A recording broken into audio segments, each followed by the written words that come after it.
ಸಖತ್ ಖಾರ ಬಣ್ಣ ಮತ್ತು ರುಚಿ ಆಚಿ ಚಿಲ್ಲಿ ಪೌಡರ್. ಹಾಯ್ ಹಲೋ ನಮಸ್ಕಾರ, ನೀವೆಲ್ಲ ನೋಡ್ತಾ ಇದ್ದೀರಾ ಜೈ ಕನ್ನಡ ನ್ಯೂಸ್. ನಾನು ವಿಶ್ವನಾಥ್ ಎನ್ ಹರಿಹರ. ಸ್ಯಾಂಡಲ್ವುಡ್ನ ಬಹು ನಿರೀಕ್ಷಿತ ಸಿನಿಮಾ ಇನ್ನೇನು ಕೆಲವೇ ದಿನಗಳಲ್ಲಿ ತೆರೆಗೆ ಬರೋದಕ್ಕೆ ಸಜ್ಜಾಗಿದೆ. ಮ್ಯಾಂಗೋ ಪಚ್ಚ ಸಿನಿಮಾ.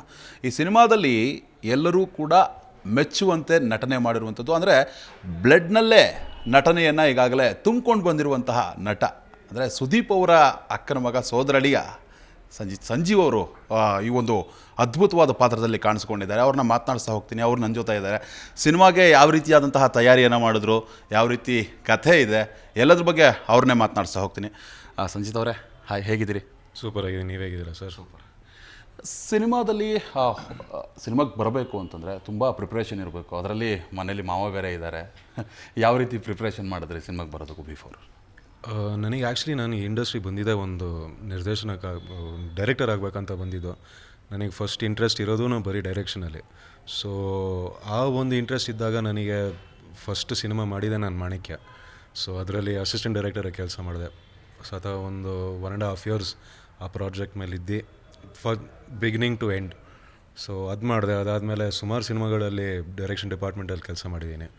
ನಾನು ಲಾಸ್ಟ್ ಕೆಲಸ ಮಾಡಿದ್ದು ಅಂಬಿನಿಂಗ್ ವಯಸ್ಸಾಯಿತು. ಅಂಬರೀಷ್ ಮಾಮದ್ದು ಕೊನೆ ಸಿನಿಮಾದಲ್ಲಿ ಡೈರೆಕ್ಟರಾಗಿ ಕೆಲಸ ಮಾಡಿದೆ ಗುರು ಜೊತೆ. ಅದಾದಮೇಲೆ ನ್ಯೂಯಾರ್ಕಿಗೆ ಹೋದೆ. ನ್ಯೂಯಾರ್ಕಲ್ಲಿ 1 ವರ್ಷ ಅಲ್ಲಿ ಫಿಲ್ಮ್ ಮೇಕಿಂಗ್ ಕಲಿತೆ. ಬಟ್ ಎಲ್ಲದಕ್ಕಿಂತ ಹೆಚ್ಚಾಗಿ ನಾನು ಕಲ್ತಿದ್ದೆ ಆನ್ ಸೆಟ್ ಕೆಲಸ ಮಾಡ್ತಾ ಇರುವಾಗ. ಸುಮಾರು ಕಲಿತೆ ಅದರಲ್ಲಿ. ಆಲ್ಮೋಸ್ಟ್ ಒಂದು 10 years I spent behind the camera in the direction department. So that was my main experience, my main preparation ಸಿನಿಮಾಗೆ. ಡೈರೆಕ್ಟರ್ ಆಗಬೇಕು ಅಂತ ಬಂದ್ರಿ, ಸಡನ್ಲಿ ಆ್ಯಕ್ಟಿಂಗ್ಗೆ ಯಾಕೆ ಹೀಗಾಯಿತು? ಅದು ಮೋಸ್ಟ್ಲಿ ನನ್ನ ತಲೆಯಲ್ಲಿ ಎಲ್ಲೋ ಇತ್ತು ಒಂದಿನ, ಅಂದರೆ ಆ್ಯಕ್ಟಿಂಗು ಮಾಡಬೇಕಂತ. ಬಟ್ ನನಗೆ ನನ್ನ ಸ್ಕೂಲ್ ಮೂಲಕ ನಾನು ಆ್ಯಕ್ಚುಲಿ ಸುಮಾರು ನಾಟಕಗಳು ಶುರು ಮಾಡಿದೆ. ಸೊ ರಂಗಶಂಕರದಲ್ಲಿ ಮಾಡಿದೆ. ಅದಾದಮೇಲೆ ನನಗೆ ಬಂದಿದ್ದ ಒಂದು ಇಮಿಡಿಯೇಟ್ ರಿಯಾಕ್ಷನ್ ಬರುತ್ತೆ ನೋಡಿ. ಅಂದರೆ ಡ್ರಾಮಾ ಮಾಡಿದಾಗ, ಥಿಯೇಟರಲ್ಲಿ ಡ್ರಾಮಾ ಮಾಡಿದಾಗ ನಿಮ್ಮ ನಾಟಕ ಮುಗಿದ ತಕ್ಷಣ ನಿಮಗೆ ಒಂದು ರಿಯಾಕ್ಷನ್ ಬರುತ್ತೆ ಅಲ್ಲಿ. ನನಗೆ ಆ ರಿಯಾಕ್ಷನ್ ಸಖತ್ ಇಷ್ಟ ಆಗೋಯ್ತು. Like they're appreciating what you're doing, that acting, and it is a one-on-one medium with the audience. So ನನಗೆ ಆ ಇಂಟ್ರೆಸ್ಟ್ ಜಾಸ್ತಿ ಆಯಿತು. ಸೊ ಹೋಗ್ತಾ ನನಗೆ ಎನಿವೇಸ್ ಮಾಣಿಕ್ಯದಲ್ಲಿ ಮಾಡ್ತಾ ಇರುವಾಗಲೂ ದೀಪಮ್ಮ ಅಲ್ಲಿ ಡೈರೆಕ್ಟರು, ಸುದೀಪ್ ಸರ್ ಡೈರೆಕ್ಟರ್ ಆಗಿರೋದ್ರಿಂದ ನಂದು ಅವ್ರದ್ದೆಲ್ಲ ಪೊಸಿಷನಿಂಗ್ ಎಲ್ಲ ನಾನೇ ಮಾಡ್ತಾಯಿದ್ದೆ ಸಿನಿಮಾದಲ್ಲಿ. ಸೊ ಅದೊಂದು ಮೋಸ್ಟ್ಲಿ ಇತ್ತು ಎಲ್ಲೋ ಒಂದು ತಲೆಯಲ್ಲಿ. ಅಂದರೆ ಓಕೆ, ಕ್ಯಾಮ್ರಾ ಮುಂದೆನೂ ಏನಾದರೂ ಮಾಡಬೇಕಂತಿತ್ತು. ಆ ಅವಕಾಶ ಸಿಕ್ತು. So I just grabbed it. Cinema ಅಂತಂದರೆ ಸುಮ್ಮನೆ ಸಾಮಾನ್ಯವಾದ ವಿಷಯ ಅಲ್ಲ. ಡೈರೆಕ್ಷನ್ ಡಿಪಾರ್ಟ್ಮೆಂಟ್ ಆಗಿರ್ಬೋದು ಮತ್ತು ಆ್ಯಕ್ಟಿಂಗ್ ಆಗಿರ್ಬೋದು, ಅದು ಒಂದಕ್ಕೊಂದು ಡಿಫ್ರೆನ್ಸ್. ಡೈರೆಕ್ಟ್ರು ಆ್ಯಕ್ಟ್ರ್ ಆಗ್ಬೋದು, ಆ್ಯಕ್ಟ್ರು ಡೈರೆಕ್ಟ್ರು ಆಗ್ಬೋದು. ನೀವು ಎರಡನ್ನೂ ಕೂಡ ಕರಗತ ಮಾಡ್ಕೊಂಡಿರುವಂಥವ್ರು ಈಗ ಸದ್ಯದ ಮಟ್ಟಿಗೆ. ಸಿನಿಮಾದಲ್ಲಿ ಪ್ರೇಕ್ಷಕರು ಏನು ಎಕ್ಸ್ಪೆಕ್ಟ್ ಮಾಡ್ಬೋದು ನಿಮ್ಮ ಕಡೆಯಿಂದ? ಈ ಸಿನಿಮಾದಲ್ಲ ಅಥವಾ ಜನರಲ್ ಆಗ? ಕಂಪ್ಲೀಟಾಗಿ ಈ ಸಿನಿಮಾದ ಮೂಲಕ ಜನಗಳಿಗೆ ಏನು ಹೇಳಕ್ಕೆ ಹೊರಟಿದ್ದೀರಿ ನೀವು ಆ್ಯಸ್ ಅ ಆ್ಯಕ್ಟರ್ ಆಗಿ? ನನಗಿರೋದು ಫಸ್ಟು ಅದೇ. ನನಗೆ ಅಂದರೆ ಒಬ್ಬ ನಟನಾಗಿ ನಾನು ನಿಂತ್ಕೊಳ್ಬೇಕಿಲ್ಲಿ. ಅದು ಸೂಪರ್ ಸ್ಟಾರ್ ಆಗೋದೆಲ್ಲ ಅದು ಇಟ್ಸ್ ಮಚ್ ಫ್ಯೂಚರ್ ಥಾಟ್ ಅವೆಲ್ಲ. ಬಟ್ ಈಗ ಸದ್ಯಕ್ಕೆ ನನಗೆ ಸಿಕ್ಕಿರೋ ಪಾತ್ರನ ಅದಕ್ಕಷ್ಟು 100% ಕೊಟ್ಟು ಜನಕ್ಕೆ ಹತ್ತಿರ ಆಗಿ ಆ ಒಂದು ರಿಲೇಟಿಬಿಲಿಟಿ ಬೆಳೆಸ್ಕೊಳ್ಬೇಕು ನಾನು ಪಬ್ಲಿಕ್ ಜೊತೆ ಫಸ್ಟು. ಸೊ ನನಗೆ ಈಗ ಸದ್ಯಕ್ಕಿರೋದು ಅದೇ ಉದ್ದೇಶ. ಸೊ ನಾನು ಹುಡುಕೋ ಸ್ಕ್ರಿಪ್ಟ್ ಆಗಿರಲಿ, ಏನೇ ಆಗಿರಲಿ, ನನಗೆ ಯಾವುದೋ ಲಾರ್ಜರ್ ದೆನ್ ಲೈಫ್ ಕ್ಯಾರೆಕ್ಟರ್ ನನಗೆ ಈಗ ಸದ್ಯಕ್ಕೆ ನನಗೆ ಕಾಣಿಸ್ಕೊತಲ್ಲ. ಸೊ ನನಗೇನೇ ಇದ್ರೂ ಫಸ್ಟು ಜನಕ್ಕೆ ಹತ್ತಿರ ಆಗಬೇಕು, ಆ ಒಂದು ಪರಿಚಯ ಜಾಸ್ತಿ ಆಗಬೇಕು ಅವ್ರ ಜೊತೆ. ಸೊ ಅದಕ್ಕೆ ತಕ್ಕನಂಗೆ ನಾನು ಕ್ಯಾರೆಕ್ಟರ್ಸ್ ಹುಡುಕ್ತಾ ಇದ್ದೀನಿ. ಮತ್ತು ಎಲ್ಲದಕ್ಕಿಂತ ಹೆಚ್ಚಾಗಿ ನನಗೆ ಟೆಕ್ನಿಕಲಿ ಸಿನಿಮಾ ತುಂಬ ಸ್ಟ್ರಾಂಗ್ ಆಗಿರಬೇಕು. ಸೊ ಅದು ಸ್ಕ್ರಿಪ್ಟಿಂದ ಹಿಡಿದು ಕ್ಯಾಮ್ರಾ ವರ್ಕ್ ಆಗಿರ್ಬೋದು, ಅದರಲ್ಲಿ ಬರೋ ಮ್ಯೂಸಿಕ್ ಆಗಿರ್ಬೋದು, ಅದಷ್ಟು it has to be technically strong. So ನಾನು ಆಯ್ಕೆ ಮಾಡ್ಕೊಂಡಾಗೋ ಸಬ್ಜೆಕ್ಟ್ ಆಗಿರಲಿ, ಏನೇ ಆಗಿರಲಿ, ನನಗೆ ಅದು ಫಸ್ಟ್ ಬೇಸ್ ಆಗಿರಬೇಕು. ಟೆಕ್ನಿಕಲಿ ಆ್ಯಂಡ್ ಸ್ಟೋರಿ ವೈಸ್ ತುಂಬಾ ಸ್ಟ್ರಾಂಗ್ ಇರಬೇಕು. ಅದಾದಮೇಲೆ ಓಕೆ, ನನಗೇನು ಸಿಗುತ್ತೆ ಇದರಿಂದ, ನನಗೆ ಲಾಸ್ಟಲ್ಲಿ ಪಬ್ಲಿಕ್ಕಿಗೆ ಹೆಂಗೆ ಆಕ್ಸೆಪ್ಟ್ ಮಾಡ್ಕೊತಾರೆ ಅದೆಲ್ಲ ಸೆಕೆಂಡರಿ ನನಗೆ. ಸೊ ಅದು ನನಗೆ ಒಂದು ಗೊತ್ತಿರೋದು, ನಾನು ಆಯ್ಕೆ ಮಾಡ್ಕೊಂಡಿರೋ ಸಿನಿಮಾ ಅಥವಾ ನಾನು ಫ್ಯೂಚರಲ್ಲಿ ಮಾಡೋ ಸಿನಿಮಾ ಇದಿಷ್ಟು ಚೆಕ್ ಪಾಯಿಂಟ್ಸ್ ಇದ್ದೇ ಇರುತ್ತೆ. And more than anything Kannada cinema ಇಂಡಸ್ಟ್ರಿಗೆ ನಾನು ಒಂದು ಒಳ್ಳೆ ಟೆಕ್ನಿಕಲ್ ಸಿನಿಮಾ ಕೊಡಬೇಕು ಅನ್ನೋದು ಒಂದು, that is the main objective. Title ನೋಡಿದ್ರೆ ತುಂಬ ಡಿಫ್ರೆಂಟ್ ಆಗಿದೆ, ಮ್ಯಾಂಗೋ ಪಚ್ಚ. ಏನು ಮೀನಿಂಗ್ ಇದು, ಏನು ಹೇಳಕ್ಕೆ ಹೊರಟಿದ್ದೀರಿ ಅಂತ? ಅಲ್ಲಿ ಮೈಸೂರವ್ರು ಇರೋರಿಗೆಲ್ಲ ಗೊತ್ತಿರೋದು ಮ್ಯಾಂಗೋ ಏನಂತ. ಸೊ ಅಂದರೆ it is part of Mysuru culture. ಅದು ಒಂದು ಟೈಮಲ್ಲಿ ತುಂಬಾ ಇದ್ದಿದ್ದು ಮೈಸೂರು ಮ್ಯಾಂಗೋ ಅನ್ನೋ ಒಂದು ಕಲ್ಚರ್, ಅದು ಸಬ್ ಕಲ್ಚರ್ ಅದಲ್ಲಿ. ಸೊ ಅದನ್ನ ಹಿಡ್ಕೊಂಡು ಸಿನಿಮಾ ಮಾಡಿದ್ದೀವಿ. ಸೊ ಒಬ್ಬ ಸಾಧಾರಣ ಪ್ರಶಾಂತ್ ಅನ್ನೋ ಒಬ್ಬ ಹುಡುಗ ಮೈಸೂರಲ್ಲಿ ಹುಟ್ಟಿ ಬೆಳೆದು ಅಲ್ಲೇ ಇರೋನು, DVD ಮಾರ್ಕೊಂಡಿರೋನು. ಹೋಗ್ತಾ ಕೆಲವು ಸಂದರ್ಭನ ಬಂದ್ವಿ, ಆ ಎಂಟೈರ್ ಲೈಫ್ನೇ ಬದಲಾಗ್ಬಿಡುತ್ತೆ. ಅದೊಂದು ಸೊ ನಾವು ಆ ಕ್ರೈಮ್ನ ಒಂದು ಬ್ಯಾಕ್ ಡ್ರಾಪ್ ಆಗಿ ಇಟ್ಕೊಂಡಿದ್ದೀವಿ ಅಷ್ಟೇ. ಬಟ್ ನಾವು ಹೇಳೋಕ್ಕೆ ಹೋಗಿರೋ ಕತೆ ಬಂದುಬಿಟ್ಟು ಒಂದು ಕುಟುಂಬದ ಕತೆ, ಮೈಸೂರಲ್ಲಿರೋ ಒಂದು ಕುಟುಂಬದ ಕತೆ. ಅಂದರೆ ಅವರಿಗೆ ಬೈ ಚಾನ್ಸ್ ಒಂದು ಕ್ರೈಮ್ ವರ್ಲ್ಡಿಗೆ ಎಂಟರ್ ಆದಮೇಲೆ ಏನೇನಾಗುತ್ತೆ ಆ ಫ್ಯಾಮಿಲಿಗೆ, ಸೊ ಅದೇ ಇರೋದು ಕತೆ ನಮ್ಮದು. ರೆಟ್ರೋ ಸ್ಟೈಲಲ್ಲಿ ಕಾಣಿಸ್ತಾ ಇದ್ದೀರಿ ತುಂಬ. ನಾನು ಪಿಕ್ಸ್ ಎಲ್ಲ ನೋಡಿದೆ, ಟೀಸರ್ ಎಲ್ಲ ನೋಡಿದೆ, ತುಂಬ ಅದ್ಭುತವಾಗಿ ಕಾಣಿಸ್ತೀರಿ. ಅದಕ್ಕೆ ಯಾವ ರೀತಿ ಪ್ರಿಪೇರ್ ಆದರೆ? ಯಾಕಂದರೆ ಬಾಡಿ ಲ್ಯಾಂಗ್ವೇಜ್ ಅದೆಲ್ಲ ತುಂಬ ಇಂಪಾರ್ಟೆಂಟ್ ಆಗುತ್ತೆ ರೆಟ್ರೋ ಸ್ಟೈಲ್ ಅಂದರೆ. ಈಗಿನ ಹೊಸ ಸಿನಿಮಾಗಳಾದರೆ ಅದಾಮ್ ಡುಮ್ ಅಂತ ಫೈಟ್ಸ್ ಎಲ್ಲ ಇರುತ್ತೆ, ಸಾಂಗ್ಸ್ ಇರುತ್ತೆ. ರೆಟ್ರೋಗೆ ಅದರದ್ರದ್ದು ಪ್ರಿಪ್ರೇಷನ್ ಇರಬೇಕು, ಅದು ಯಾವ ರೀತಿ ಇಟ್ಟು? ನನಗೆ ಆ್ಯಕ್ಚುಲಿ ಫಸ್ಟ್ ಇದ್ದಿದ್ದ ಅಂದರೆ ಉದ್ದ ಕೂದಲು ಬಿಟ್ಕೊಂಡಿದ್ವಿ ನಾವು, ನೋಡೋಣ ಓಕೆ ಸಿನಿಮಾ ಹತ್ತಿರ ಬಂದಾಗ ಏನಾದರೂ ಮಾಡೋಣ ಅಂತ ಇತ್ತು. ಬಟ್ ನನಗೆ ಅದು ಸ್ಯಾಟಿಸ್ಫ್ಯಾಕ್ಷನ್ ಅನಿಸ್ತಾ ಇರಲಿಲ್ಲ. ಸುಮಾರು ಫೋಟೋ ಶೂಟ್ಸ್ ಮಾಡಿದ್ವಿ, ಟೆಸ್ಟ್ ಶೂಟ್ಸ್ ಮಾಡಿದ್ವಿ, ಬಟ್ ನನಗೆ ಇನ್ನೂ ಆ ಪಚ್ಚ ಅನ್ನೋ ಕ್ಯಾರೆಕ್ಟರ್ ಸಿಗ್ತಾ ಇರಲಿಲ್ಲ, ಅಂದರೆ ಕಾಣಿಸ್ತಾ ಇರಲಿಲ್ಲ ನನಗೆ. ಸೊ ಒಂದಿನ ನನಗೇನೋ ಒಂದು ಫೋಟೋ ನೋಡಿದೆ, ಯಾವುದೋ ಇನ್ಸ್ಟಾಗ್ರಾಮಲ್ಲಿ ಯಾವುದೋ ಒಂದು ಫೋಟೋ ನೋಡಿದೆ, ಯಾರಿಗೂ ಹೇಳ್ದೆ ಕೇಳಿದೆ ಹೋಗಿ ಹೇರ್ ಕಟ್ ಮಾಡಿಸ್ಕೊಂಬಂದ್ಬಿಟ್ಟೆ ನಾನು. ಸೊ ಫುಲ್ ಆ ಹಳೆ ಮಲೆಟ್ ಸ್ಟೈಲಲ್ಲಿ ಹೇರ್ ಕಟ್ ಮಾಡಿಸ್ಕೊಂಬಂದೆ. ಅಲ್ಲಿಂದ ಶುರುವಾಯಿತು. ಅದಾದಮೇಲೆ ಕಾಸ್ಟ್ಯೂಮ್ ಬಿದ್ದಾದಮೇಲೆ ಅದಕ್ಕೆ ಅಂದರೆ ಪಚ್ಚನಿಗೆ ಇನ್ನೊಂದು ಒಂಥರ ಫ್ಲೇರ್ ಬಂತು ಅದಕ್ಕೆ. ಸೊ ಫಸ್ಟ್ ಕೂದಲಾಯಿತು, ಆಮೇಲೆ ಕಾಸ್ಟ್ಯೂಮ್ ಆಯಿತು, ಸಣ್ಣ ಪುಟ್ಟ ಆ್ಯಕ್ಸಸರೀಸ್ ಆಯಿತು. ಅದಾದಮೇಲೆ ಅಲ್ಲಿ ಹೋಗಿ ಶೂಟಿಂಗ್ ಮಾಡ್ತಾ ಇರುವಾಗ ಕೆಲವು ಸತಿ ಬಂದುಬಿಡುತ್ತೆ ಬಾಡಿ ಲ್ಯಾಂಗ್ವೇಜಲ್ಲಿ.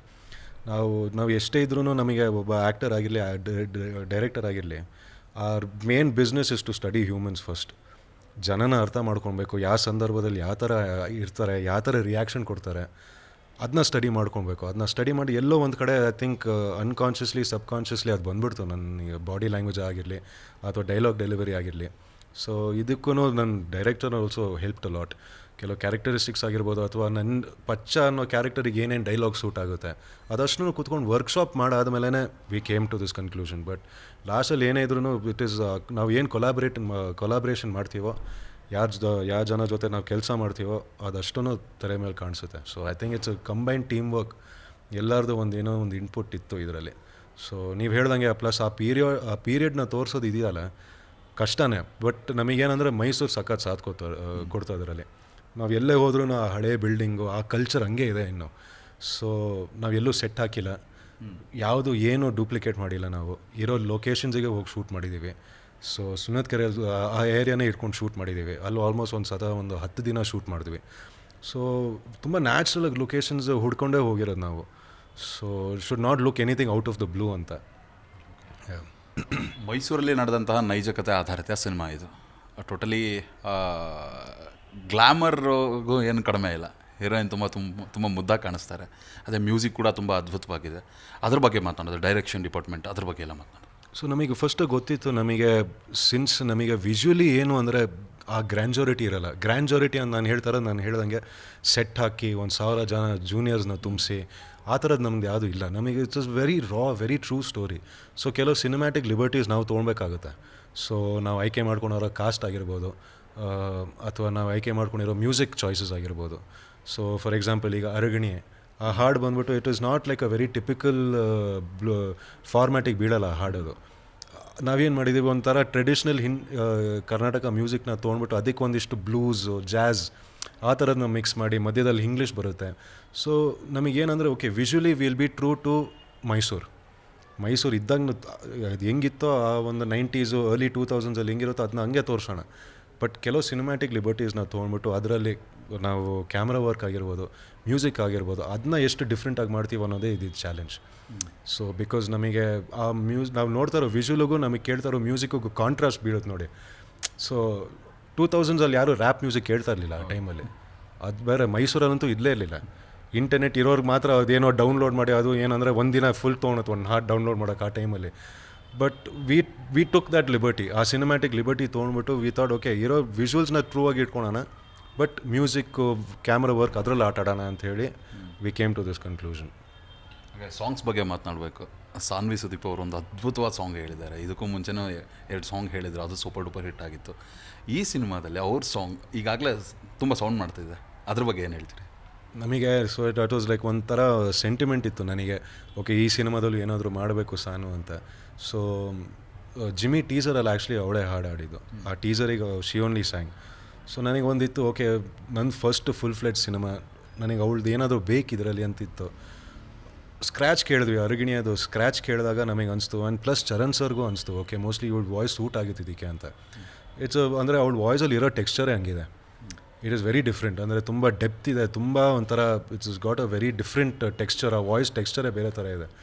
ಸೊ ಅವಾಗ ಅನಿಸ್ತು ಓಕೆ ಮೋಸ್ಟ್ಲಿ ಇದು ವರ್ಕ್ ಆಗುತ್ತೆ ನಮಗೆ ಅಂತ ಹೇಳಿದಾಗ ನಾವು ಬೇರೆ ಯಾವುದು ನೋಡಲೂ ಇಲ್ಲ ಬೇರೆ options. We just went right for it. Kapil sir ಹಾಡಿದ್ದಾರೆ ಇದರಲ್ಲಿ. ಬಿಗ್ ಫ್ಯಾನ್ ಆಫ್ ಸಪ್ತಸಾಗರದ ಆಚೆ ಎಲ್ಲೋ ಹಾಡು ಅಂತೂ ನನಗೆ ಸಿಕ್ಕಾಬಡೆ ಇಷ್ಟ. ಸೊ ಮತ್ತು ಚರಣ್ ಸರ್ ಹೇಳಿದ್ರು ಇಲ್ಲ ಮೋಸ್ಟ್ಲಿ ಇವ್ರ ವಾಯ್ಸ್ ಸೂಟ್ ಆಗುತ್ತೆ ಅಂತ. ಎಷ್ಟೇ ಬೆಸ್ಟ್, ಇದಕ್ಕಿಂತ ಇನ್ನೇನು ಬೇಕು. ಲಿರಿಕ್ಸ್ ಬರೆದಿರೋದು ಅವರೇ, ಸಪ್ತಸಾಗರದ ಆಚೆ ಬರೆದಿರೋದು ಅವರೇ, ಚರಣ್ ಸರು. ಆ್ಯಂಡ್ ಐ ಥಿಂಕ್ ತುಂಬ ಚೆನ್ನಾಗಿ ಕೂಡಿ ಬಂತು ಎಲ್ಲದೂ ಈ ಹಾಡಿಗೆ. ರೆಟ್ರೋ ಸ್ಟೈಲಲ್ಲಿದ್ದರೂ ಕೂಡ ಇದು ಒಂದು ಡಿಫ್ರೆಂಟ್ ಆಗಿರುವಂಥ ಸ್ಟೋರಿನ ಹೇಳೋಕೆ ಹೊರಟಿದ್ದೀರಿ. ಆ್ಯಕ್ಷನ್ ಎಲ್ಲ ಯಾವ ರೀತಿ ನಿರೀಕ್ಷೆ ಮಾಡ್ಬೋದು ಸಂಜಿತ್ ಅವ್ರ ಕಡೆಯಿಂದ? ಸೊ ಆ್ಯಕ್ಷನ್ ಬಂದ್ಬಿಟ್ಟು ಆ್ಯಕ್ಚುಲಿ ನಮ್ಮ ಇದರಲ್ಲಿ 3 ಆ್ಯಕ್ಷನ್ ಸೀಕ್ವೆನ್ಸ್ ಬರುತ್ತೆ ಇದರಲ್ಲಿ. ಒಂದೊಂದೂ ಬೇರೆ ಬೇರೆ ಥರ ಇದೆ, ಬೇರೆ ಬೇರೆ ಲೊಕೇಶನ್ಸ್, ಬೇರೆ ಬೇರೆ ಸ್ಟೈಲಲ್ಲೇ ಇದೆ ಅದಷ್ಟು. ಬಟ್ ಅದೊಂಥರ ಚಾಲೆಂಜಾಗಿತ್ತು. ಅಂದರೆ ಫಸ್ಟ್ ಫೈಟ್ ಸೀಕ್ವೆನ್ಸ್ ಮಾಡ್ತಾ ಇರುವಾಗ ಅದು ಬೇರೆ ನನ್ನ ಮೊದಲನೇ ಫೈಟ್ ಬಂದ್ಬಿಟ್ಟು ರವಿ ವರ್ಮಾ ಮಾಸ್ಟರ್ ಜೊತೆ ಸಿಕ್ಕಾಬಿಟ್ಟೆ ರುಬ್ಬಾಕ್ಬಿಟ್ರು. ಬಟ್ ನಮಗೇನಂದರೆ ಸ್ಕ್ರೀನ್ ಮೇಲೆ ನೋಡಿದಾಗ ನಮಗೆ ಅನ್ಸ್ಬಿಡುತ್ತೆ ಓಕೆ ಅದು ಎಷ್ಟೇ ಒದ್ದೆ ಬೀಳಲಿ ಇಟ್ಸ್ ವರ್ತ್ ಇಟ್, ಅಂದರೆ ಸ್ಕ್ರೀನಿಗೆ ವರ್ತ್ ಇದು ಅಂತ. ಬಟ್ ತುಂಬ ಡಿಫ್ರೆಂಟ್ ಸ್ಟೈಲಲ್ಲಿ ಫೈಟ್ಸೂ ತುಂಬ ಡಿಫ್ರೆಂಟಾಗಿ ಏನಾದರೂ ಕೊರಿಯೋಗ್ರಾಫ್ ಮಾಡೋಣ ಅಂತ ತಲೆಯಲ್ಲಿ ಇಟ್ಕೊಂಡೆ we have choreographed certain things. So ಒಂದು 3 ಗುಡ್ ಆ್ಯಕ್ಷನ್ ಬ್ಲಾಕ್ ಇದೆ ಸಿನಿಮಾದಲ್ಲಿ. ಲವ್ ಸ್ಟೋರಿನೇ ಇದೆ ಅನಿಸುತ್ತೆ, ಯಾಕಂದರೆ ಹೀರೋಯಿನ್ ತುಂಬ ಮುದ್ದಾಗಿದ್ದಾರೆ, ನೀವು ತುಂಬ ಹ್ಯಾಂಡ್ಸಮ್ ಆಗಿದ್ದೀರಾ. ಅದನ್ನು ಯಾವ ರೀತಿ ನಿರೀಕ್ಷೆ ಮಾಡೋದು ಪ್ರೇಕ್ಷಕರು? ಆ್ಯಕ್ಚುಲಿ ಇದರಲ್ಲಿ ಬಂದುಬಿಟ್ಟು ಸುಜ್ಜಿ ಅನ್ನೋ ಪಾತ್ರ ತುಂಬಾ ಸ್ಟ್ರಾಂಗ್ ಕ್ಯಾರೆಕ್ಟರ್. ಅಂದರೆ ಅಲ್ಲಿ ಸುಮ್ಮನೆ ಯಾವುದೋ ಫಿಲ್ ಇನ್ ದ ಬ್ಲ್ಯಾಂಕ್ಸ್ ಅಂತ ನಾವು ಹೀರೋಯಿನ್ ಹಾಕಿಲ್ಲ ಈ ಪಿಕ್ಚರಲ್ಲಿ. ಕೆಲವು ಕಡೆ ಎಷ್ಟೋ ಸಂದರ್ಭದಲ್ಲಿ ನಮ್ಮ ಸುಜಿ ಆಗಿರ್ಬೋದು, ಅಂದರೆ ನನ್ನ ಸಿನಿಮಾದಲ್ಲಿ ನನ್ನ ಗರ್ಲ್ ಫ್ರೆಂಡ್ ಪಾತ್ರ ಅಥವಾ ನನ್ನ ತಾಯಿದ ಪಾತ್ರ ಆಗಿರ್ಬೋದು, ಎಷ್ಟೋ ಕಡೆ ಸಿನಿಮಾನ ಮುಂದೆ ಅವ್ರು ತೊಗೊಂಡು ಹೋಗ್ತಾರೆ. ಇಟ್ ಈಸ್ ನಾಟ್ ಓನ್ಲಿ ಪಚ್ಚ ಪಚ್ಚ ಪಚ್ಚ ಅಂತ ಬರೋಲ್ಲ ಅಲ್ಲಿ. ಎಷ್ಟೋ ಹುಕ್ ಪಾಯಿಂಟ್ಸಲ್ಲಿ ಸ್ಕ್ರಿಪ್ಟಲ್ಲಿ ತಾಯಿ ಮುಂದೆ ತೊಗೊಂಡೋಗುತ್ತೆ ಕಥೆನ. ಎಷ್ಟೋ ಇದರಲ್ಲಿ ಸುಜಿ ತೊಗೊಂಡೋಗ್ತಾರೆ ಕಥೆನ ಮುಂದೆನ. So they are very strong female characters in the cinema. So that ಅಂದರೆ ಆ್ಯಂಡ್ ಪ್ಲಸ್ ಆ ಲವ್ ಆಗಿರ್ಬೋದು, ಆ ಒಂದು ಮಾಂಟಾಜಸ್ ಆಗಿರ್ಬೋದು, ಪ್ಲಸ್ ಈ ಸಾಂಗ್ ಮೂಲಕ ನೋಡಿರ್ತಾರೆ ಈಗ ಜನ. ತುಂಬ ಚೆನ್ನಾಗಿ ಕೂಡಿ ಬಂತು, ಅಂದರೆ ಇಡೀ ಕಥೆಗೆ ತುಂಬ ಚೆನ್ನಾಗಿ ಕೂಡಿ ಬಂತದು. ಮಯೂರ್ ಪಟೇಲ್ ಅವರಿದ್ದಾರೆ, ಭಾವನಾ ಅವರಿದ್ದಾರೆ. ಸಿನಿಮಾಗೆ ಎಲ್ಲ ಪಾತ್ರಗಳು ನೀವೇ ಹೇಳಿದಾಗೆ ತುಂಬ ಇಂಪಾರ್ಟೆನ್ಸ್ ಇದೆ ಪ್ರತಿ ಪಾತ್ರಕ್ಕೂ ಅಂತ. ಅವ್ರ ಪಾತ್ರದ ಬಗ್ಗೆ ಹೇಳೋದಾದ್ರೆ? ಸೊ ನಮ್ಮದ್ರಲ್ಲಿ ಮಯೂರ್ ಅವ್ರ ಕ್ಯಾರೆಕ್ಟರ್ ಬಂದ್ಬಿಟ್ಟು ನನ್ನ ಅಣ್ಣನ ಕ್ಯಾರೆಕ್ಟರ್ ಇದರಲ್ಲಿ. ಸೊ ಆ್ಯಕ್ಚುಲಿ ಹಂಗೆ ನೋಡೋಕೆ ಹೋದರೆ ನಾನು ಮೋಸ್ಟ್ ಜೂನಿಯರ್ ಇದು ಸೆಟ್ಟಲ್ಲಿ, ಮೋಸ್ಟ್ ಜೂನಿಯರ್, ಇನ್ಕ್ಲೂಡಿಂಗ್ ಕಾಜಲ್ಲೇ ಕಂಪೇರ್ ಮಾಡಿದ್ರೂ ಜೂನಿಯರೇ ನಾನು ಇದರಲ್ಲಿ. ಸೊ ತುಂಬಾ ಕಲ್ತಿದ್ದೀನಿ ಅವರಿಂದ. And it was a great experience. ಯಾಕಂದರೆ ಇವರೆಲ್ಲ ಆಲ್ಮೋಸ್ಟ್ ಒಂದು 20-25 ವರ್ಷ 30 ವರ್ಷ ಸಿನಿಮಾ ಮಾಡ್ಕೊಂಡು ಬಂದಿರೋರು. ಸೊ ತುಂಬಾ ಕಲಿಯೋದಿತ್ತು. ಅಂದರೆ ಈಗ ಕ್ಯಾಮ್ರಾ ಇಲ್ಲ ಅಂದ್ರೂ ಅವ್ರು ಬಂದು ನಿಂತ್ಕೊಂಡು ಡೈಲಾಗ್ ಹೇಳೋದು ತುಂಬಾ ಸಪೋರ್ಟ್ ಮಾಡಿದ್ರು ನನಗೂ. ಸೊ ಈವನ್ ವಿತೌಟ್ ಸರ್ಟನ್, ಅಂದರೆ ಕೆಲವು ಡೈಲಾಗ್ಸ್ ಮಧ್ಯದಲ್ಲಿ ಎಕ್ಸ್ಪ್ರೆಷನ್ ಕೊಡೋದಾಗಿರಲಿ, ಇದಿಷ್ಟು ತುಂಬ like I learn a lot from them. And plus seniors ಅಲ್ವಾ, ಅವರು ಆ ಮೆಂಟ್ಯಾಲಿಟಿ, ಅವ್ರದ್ದು ಒಂದು ಆ್ಯಟಿಟ್ಯೂಡ್ ಸೆಟ್ಟಲ್ಲಿದ್ದಾಗ like how they conduct themselves as actors, ಅದಷ್ಟು it was a great experience ಮಾತ್ರ ಅವ್ರ ಜೊತೆ ಎಲ್ಲ ಕೆಲಸ ಮಾಡೋದಕ್ಕೆ. ಸರ್, ಮೊದಲೇ ಬಿಫೋರೇ ಹೇಳ್ತಾ ಇದ್ದೆ ನಾನು, ಆ್ಯಕ್ಟಿಂಗ್ ಅನ್ನೋದು ಬ್ಲಡ್ ಮುಖಾಂತರನೇ ಬಂದಿದೆ, ಡೈರೆಕ್ಷನ್ ಅನ್ನೋದು ಬ್ಲಡ್ ಮುಖಾಂತರ ಬಂದಿದೆ ಅಂತ. ಸುದೀಪ್ ಸರ್ ಇನ್ಸ್ಪಿರೇಷನ್, ತುಂಬ ಕಲಾವಿದರಿಗೆ ಇನ್ಸ್ಪಿರೇಷನು, ತುಂಬ ದೊಡ್ಡ ಫ್ಯಾನ್ ಬೇಸ್ ಹೊಂದಿರುವಂಥವ್ರು, ಅವ್ರ ಕುಟುಂಬದಿಂದ ಬಂದಿರುವಂಥವ್ರು. ತುಂಬ ಪ್ರಾಮಿಸಿಂಗಾಗಿ ಕಾಣಿಸ್ಬೇಕಾಗತ್ತೆ ಆನ್ ಸ್ಕ್ರೀನ್. ನೀವು ಕಥೆನೂ ಅಷ್ಟೇ ತುಂಬ ಇಂಪಾರ್ಟೆಂಟು, ಚಾಯ್ಸ್ ಮಾಡಬೇಕಾಗಿದ್ದು. ಅದೆಲ್ಲ ಎಷ್ಟು ಡಿಫಿಕಲ್ಟ್ ಅನಿಸ್ತು? ಸುದೀಪ್ ಸರ್ ಯಾವ ರೀತಿ ಇನ್ಸ್ಪಿರೇಷನ್ ಆಗ್ತಾರೆ ನಿಮಗೆ? ಆ್ಯಕ್ಚುಲಿ ನಮಗೇನು ಡಿಫಿಕಲ್ಟ್ ಅಂತ ಅನಿಸ್ಲಿಲ್ಲ ಈ ಪಿಕ್ಚರಲ್ಲಿ. ಬಿಕಾಸ್ ನಮಗೆ ಫಸ್ಟ್ ಇದ್ದಾಗ್ಲೂ ಓಕೆ ನಮಗೆ ಗೊತ್ತು ಒಂದು ರೆಸ್ಪಾನ್ಸಿಬಿಲಿಟಿ ಇದ್ದೇ ಇರುತ್ತೆ ನಮ್ಮ ಮೇಲೆ.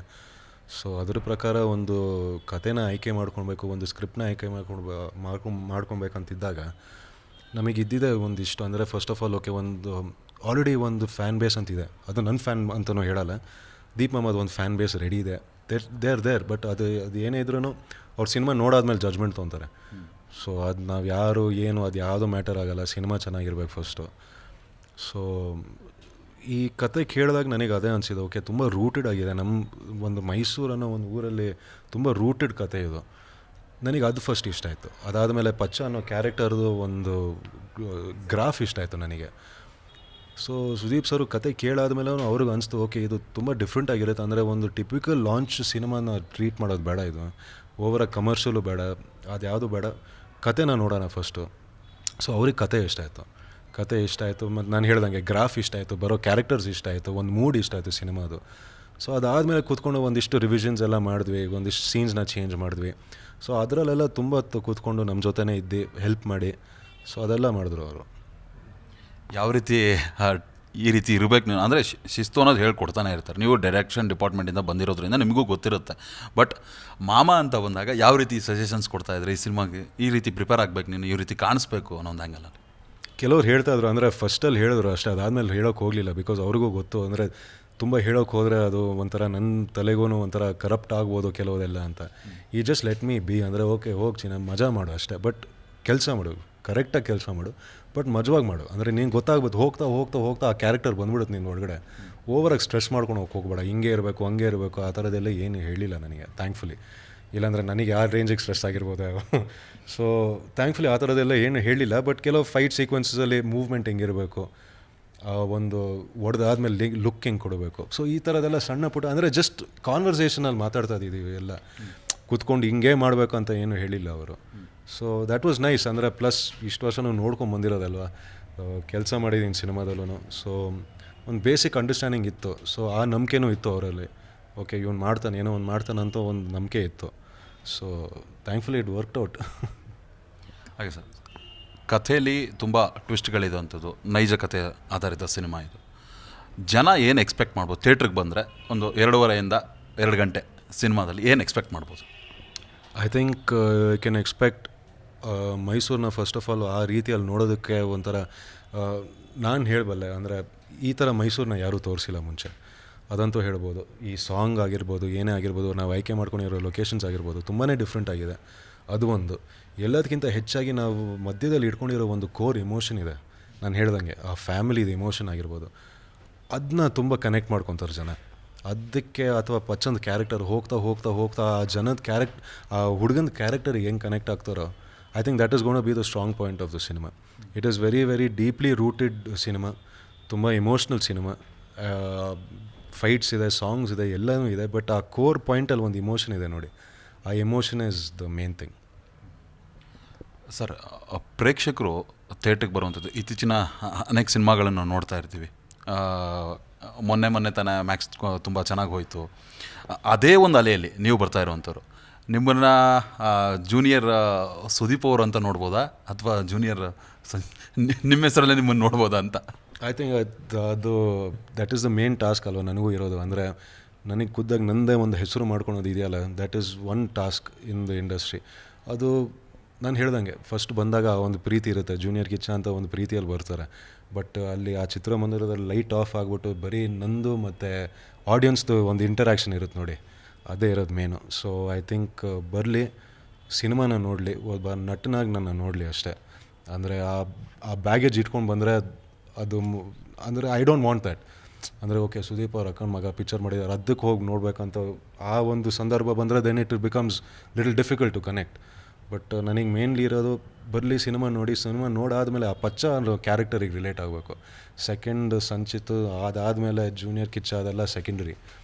ಸೊ ಆಟ್ ದ್ಯಾಟ್ ಮೂಮೆಂಟ್ ಅದು ಬರೀ ಪಚ್ಚ ಮತ್ತು ಆಡಿಯನ್ಸಿಗಿರೋ ಸಂಬಂಧ ಅದು. So for that I think that is what I am waiting for. ತಾತ ಅವ್ರದ್ದು ಮತ್ತು ನಿಮ್ಮ ಫ್ಯಾಮಿಲಿಯವರು ಯಾವ ರೀತಿ ಸಪೋರ್ಟ್ ಅಂದರೆ ಪುಷ್ ಮಾಡ್ತಾ ಇರ್ತಾರೆ. ಅಂದರೆ ಓಕೆ ಬೇಗ ಮುಗಿಸು ಪಿಕ್ಚರು, ಏನಾದರೂ ನೆಕ್ಸ್ಟ್ ಮಾಡು ಅಂತ ಆ ರೀತಿಯಲ್ಲಿ ತುಂಬ ಪುಷ್ ಮಾಡ್ತಾರೆ. ಬಟ್ ಐ ಥಿಂಕ್ ನನಗೆ ಮೇನ್ ಸ್ಟ್ರೆಂತ್ ಇರೋದೇ ನನ್ನ family, because we are a very big family. ನಮ್ಮ ತಾಯಿ ಆಗಿರ್ಬೋದು, ನಮ್ಮ ಅತ್ತೆ, ನಮ್ಮ ದೊಡ್ಡಮ್ಮ, ತಾತ, ಅಜ್ಜಿ ಇದ್ದರು, we are all like one big unit ಅದು.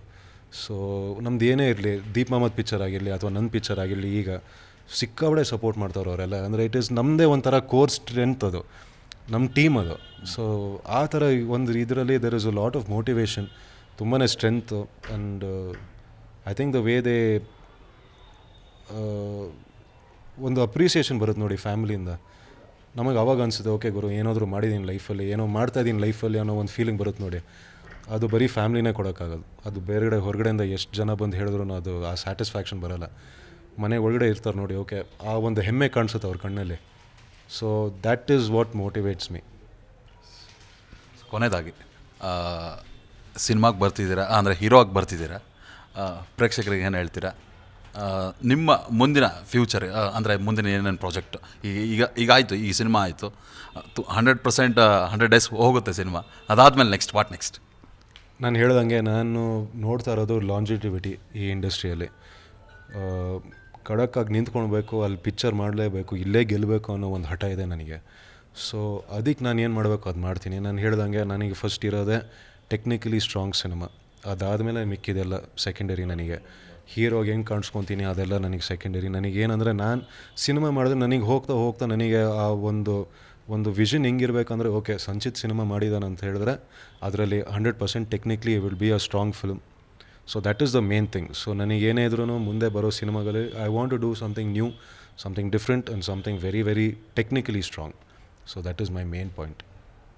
ಆಲ್ ದ ಬೆಸ್ಟ್ ಸರ್, ಒಳ್ಳೆಯದಾಗಲಿ. ಸಿನಿಮಾ ಸೂಪರ್ ಡೂಪರ್ ಹಿಟ್ ಆಗಲಿ, ಒಳ್ಳೊಳ್ಳೆ ಅವಕಾಶಗಳು ನಿಮ್ಗೆ ಸಿಗಲಿ. ಸುದೀಪ್ ಅವರು ಏನು ಹೆಸರು ಮಾಡಿದಾರಲ್ಲ ಸುದೀಪ್ ಸರ್, ಅದೇ ಮಟ್ಟಕ್ಕೆ ನಿಮ್ಮದು ಹೆಸರು ಆಗಲಿ ಅಂತ ಕೇಳ್ಕೊಳ್ತೀವಿ.